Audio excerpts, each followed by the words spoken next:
بزرگترین چیزی که ما را مانع عبادت خداوند و اوامر امر نهی الله میشه که ما را از او مانع میسازه، نه شیطان است و نه نفس، بلکه کبر و غرور ما انسان هاست.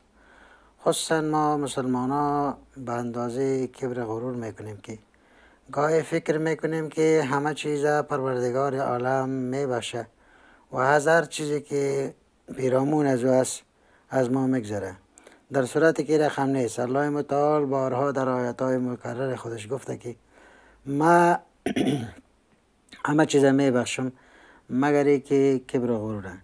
خداوند متعال خودش در قرآن میگه که بسم الله الرحمن الرحیم ما غرک بربک الکریم، پس از غرور دست بکشیم و الله متعال به درستیش عبادت بکنیم.